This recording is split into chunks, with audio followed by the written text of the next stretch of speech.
It sounds ridiculous to be saying this. Match 7, Ipswich at home. It's a must-win. West Ham must win this game. It is vitally important. Julen Lopetegui, everyone involved, we need to win this game. It's vitally important. I'll tell you why as well. The main reason being, if you look at the season so far, it hasn't been great. There's no denying that, right? But if West Ham are to get 3 points in this game, it makes the start of the season okay. It makes it all right. That's kind of where it is. If we lose this game, it's a bad start to the season. And I think then the pressure is really, really on then. It's a point where you think, well, where are we going now? Because we have got to see an improved West Ham performance now. It's time. This is the game. There are no more excuses for West Ham, as far as I'm concerned. None at all. This is a vitally important game and one we've just got to get spot on. There's just no hiding from this now. This is a big game for West Ham. Up against Ipswich, though, I'll tell you what, earlier on the start of the season, Ipswich at home, you'd be thinking that's a game of 3 points. Game we should be winning quite comfortably. Absolutely do not feel that way at all. I have been really impressed with Ipswich Town so far this season. In fact, they've lost 2 games so far, and those defeats were against Liverpool and Manchester City. Absolutely no shame in that at all. They haven't won a game, but they've got 4 draws, including Brighton, Aston Villa last weekend. And I watched that game, them play against Aston Villa. And do you know what? They look good. I was really impressed with them. They are a team that look... Do you know what I like about Aston Villa at the moment? About Ipswich, is they look aside hungry and have got that desire to stay in this league. They are not here to make up the numbers. I just like it. I like what's happening there. Kieran McKenna as well. I mean, a great manager. Obviously, heavily linked, wasn't he, with a sort of big move in the summer. He was linked with Manchester United for a fair bit. He was linked with Chelsea very heavily. They were very, very keen to bring him over. I was expecting it to happen. Man United, as I said, it's been, a bit. He's been linked with a lot of big football clubs, and then to respond to that by signing a new long-term deal with Ipswich, I just think that shows real class of him. Whether he will be there for the 4 years, it's hard to say, isn't it? I mean, at the end of the day, he's, I'm sure, an ambitious manager who wants to go on and achieve things in his career. But I just think for the time being, that is really good for Ipswich, and it's great for their club because they are a decent football club and they've been out of the Premier League for a long time. So and the fact they've come in and they've shown this hunger and way of playing and desire to do well. I just, a lot of good things to say about them. I'll tell you what, West Ham are in for a hell of a game. If West Ham are going to beat Ipswich, you've got to play really well. You know what I mean? They're not going to roll over. They're not coming here just for a day out. They're coming here to get a result. And make no mistake, Kieran McKenna will be very aware West Ham have lost 3 games at home so far this season and are a wounded team that have got lacking confidence. Fans are on the back of the players and the manager, etc. He will be well aware of that and saying we can take advantage of this. So I'm, fully anticipating a tough game here, far tougher than I would have expected at the beginning of the season. Players I like for them. I mean, they've got a few, haven't they? I'll tell you what, Liam Delap is just a breath of fresh air. Great player. The goal he scored last week, wasn't it, against Villa? Like stunning goal. The way he twisted and turned and left shot right into the bottom corner. Really top draw. Looks a very, very good player. Really impressive him. Leif Davis as well, left back. Of course, West Ham heavily linked with him. Very good player. Greaves as well, centre back. They've got some decent players. Of course, Calvin Phillips plays for them now on loan from Man City. I mean, it's just written in the stars, isn't it? It is written in the bloody stars that bloke's going to play the game of his life against West Ham. You just know it. He's going to get a hat trick. It's happening. I'll tell you what, it might be exaggerating a hat trick. It wouldn't surprise me if he scored. It would not surprise me in the slightest if that bloke scores against West Ham. That would just be absolutely typical. In fact, I'm pretty set he will. I'm pretty sure if they score a goal, it's going to be scored by Calvin Phillips. That's as far as I'm going with that, But yeah, I do get a feeling that it's just West Ham, isn't it? You just know something like that's going to happen. Before going to West Ham, Ben Johnson. I mean, big move for him, really. All his career at West Ham, staying in the Premier League. He was very close to staying at West Ham. Very, very close. We know that he was agreed a deal pretty much. And then Ipswich came in the last minute and wooed him and said, look, you're going to be a main player here. You're going to flourish here and be your step up to the senior level effectively and become that sort of Premier League player, first teamer. It's really happened for him, is it? It's not really happening at the moment. Don't know what's going on there. Whether, I mean, I know he didn't feature at all last week against Aston Villa. He was on the bench, but he didn't come on. So, I'm a bit surprised actually. I was expecting Johnson to be quite a key figure at Ipswich, but a bit of a slow start. Not to say he won't be, but it's a bit surprising actually, because I do rate Johnson overall. I think I know he's had some bad performances for West Ham, but I thought on the whole he was a decent player. I wanted him to stay. You can go. I'm not going to go for it again. The videos over the summer, I was disappointed when he was going. So, but I'm just ashamed to see him not quite working out well. But again, all right then. If they score 2 goals, it'll be Calvin Phillips and Ben Johnson. There you go. We're definitely in for it. This is going to be I'm worrying myself here talking about this. I'm getting myself worried about this game.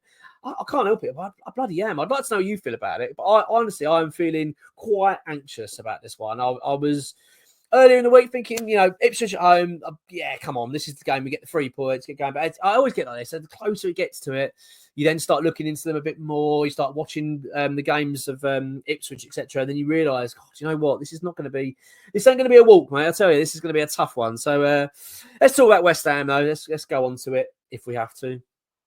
So Nicholas Füllkrug is out, as we talked about previously. It was sort of been revealed now that he is, he's not recovering. He's just not getting back as I expected. It's looking a bit of a problem actually, because even the anticipation he will be back and fit for the Tottenham game when we come back, which is October 19th after the international break.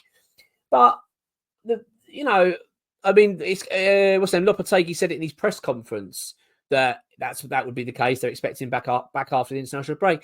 It doesn't feel like a confidence there. It's frustrating. It just feels like this bloody striker situation. And don't get me started with John Duran. Oh, I mean, crying out loud, it is absolutely doing my head in. I mean, what were we thinking? What were this club thinking in the summer to not go pursue John Duran? I mean, I don't want to think about it. Let's just think about this game. It's going to drive me mad. Anyway, Nicholas Füllkrug is out. He will not be part of this game. Edson Alvarez is back from his ban. He returns to the side. There are 0 excuses. 0. None from Lopetegui. He cannot put any excuses in the fact that it's early in the season, we're trying to find our feet, and we've got this going on. No. You've had a whole week to prepare for a game against a team that have just been promoted from the Championship up to the Premier League. On paper, West Ham should be comfortably winning this game. I know that's not how football works, all right? So I don't want to sit there and people say, oh, yeah, but you can't say. I mean, I'm not being disrespectful to Ipswich, right? I've just said, in fact, I've been singing their praises. So, I think they're a great side. I'm really impressed with them. But regardless of all that, there is no excuses now. I do not want to see a shitty performance, a crap start where we start slow and we look up for it and we look all over the place and play. This team have had enough time now to fully prepare for this game. He's got a full squad apart from Nicholas Füllkrug, who we ain't had for weeks anyway. So it's not as if it's a gaping hole in the side. It's not like losing Alvarez all of a sudden or Bowen and you're thinking, oh Christ, how are we going to cope with this? This is a play, or Kilman or something. This is a player that hasn't been playing for a while anyway. We can deal with it. I'm gutted about it. I want him to be playing, but there's no excuses. We have to win this game. There's no two ways about it. If West Ham don't win this game, and even a draw, then this season started. The start is bad. It's been a bad start to the season. And you can confirm that. It's kind of like it's official. West Ham have had a really bad start to the season. If we win the game, which I would expect us to, I'm not confident we're going to win it, but I would expect West Ham to win this game, right? Then I would classify our start of the season to be okay. I wouldn't say it's been good or anything. I'd just say it's been an okay start to the season, which for a new team and new head coach and all new and fresh playing, trying to get things ready and get set and moving across as we progress through the season, is probably not a terrible thing. Do you know what I mean? You won't go, okay, it's not that bad. We're mid-table. There's things to be optimistic about. You think, okay, we can get into the race for Europe. We can pick back up. I'm not saying we can't if we lose the game, of course, but it would just, if we lose this game or draw it, for me, it would just confirm we've had a really bad start to the season. A loss, definitely. A loss would confirm it's been really bad. It's such an important fixture, this, for Lopetegui. He's just got to show some steps forward. You know what I mean? We've got to start seeing something. Got to see something. I'm not expecting to finish article. I'm not expecting West Ham to go out and win 6-0 and batter them. You know, I mean, don't get me wrong, I'd bloody love to see that, but I don't expect West Ham to do that at all at this stage. But I expect a better performance, especially at home. It's got to be far better than what we got against Chelsea. I mean, that's not bloody hell. It's not going to be take too much to improve that, but it has to be. We've got the Mohamed Kudus situation hanging over the club as well, which has been in the press a fair bit. So if you don't know, it was reported that there was a few words said between Lopetegui and Kudus at half-time against Brentford. And we were losing 1-0 at that time. Second half came out. We got the equaliser 1-0. Great. I don't think it's anything to worry about. I really don't. But it's something, again, that's hanging over the club. I think as well, what it does, it means that Lopetegui really has to play Kudus. He has to start him. If he doesn't, it just adds fuel to the fire. We don't need that. We want this story to go away. The way this story goes away really quickly, I think it kind of has anyway, because I don't think there's much in it. For me, it's normal. You know what I mean? People having words in dressing rooms and football clubs, it's just normal stuff. So I don't think it's anything to be worried about at all. And as far as we know, and what's been reported by X, it was all water under the bridge. It's fine. Both guys, i.e. Kudus and Lopetegui, are just determined to get the season up and running and improve things. So that's great. But what it does is it creates it's something going, you know, it's a story lingering there. So let's just say, like, if he doesn't start Kudus, immediately the media will be on that. They will just say, well, look, they have fallen out. You won't even play him and all that. And also, imagine if he doesn't play him and we lose, it would just be horrendous. The fans will be on his back. So he has to play Kudus. I mean, for me, it's just a fundamental, because he will know about this. Lopetegui will be well aware. I'm sure he got asked in his press conference about it. I haven't seen it yet, but I'm sure he will do, about the situation. We need to get put to bed. The way they put it to bed is he plays and he scores. Do you know what I mean? And then goes and celebrates the manager. That's what we want to see. That would be fantastic. But, you know, probably asking a little bit too much there, but you never know. But it's one we want to put to bed. There's some big calls here to be made by Lopetegui. And what I will say about him, although I've not been overly impressed at the moment for the start of the season, I will say he's not frightened to make calls. He will correct situations that he's got wrong quite, quickly. We've seen him make substitutions on our half hour for a player that he signed in the summer, in Rodriguez, wasn't it, against Chelsea. Hooked him off after, 35 minutes? He shows to say, as I say, against Brentford as well, Kudus, that's a big call. That is a big call to make, to take one of your main players, probably our best player, off the pitch. It's a big call. So he's not frightened to do that. And I think he has to in this game. As I said, Kudus thing, he needs to get sorted and start him without doubt. Paqueta, not been good enough. Not been good enough at all this season. We know the reasons why he's not quite at it. And for me, I don't know whether he's worthy of a starting spot in this team. We have got to win this game. We can't keep affording to give the ball away and have arms in the air, getting annoyed. We need a fully committed, focused team that's just going to make it hard for Ipswich. We're going to be in their faces and up for a fight and get this result. And at the moment, I'm just not got confidence in Paqueta. I hate saying that of a player of his quality, but I just haven't. I really have not got confidence in him. So I think that, he needs to be making some big decisions. This is my team. I'd like to know yours. Let me know what you think of mine. And I'm going to give my prediction in a sec, what I think of the game. This is what I'm going for. I'll go for Areola in goal. Don't need to talk about that one.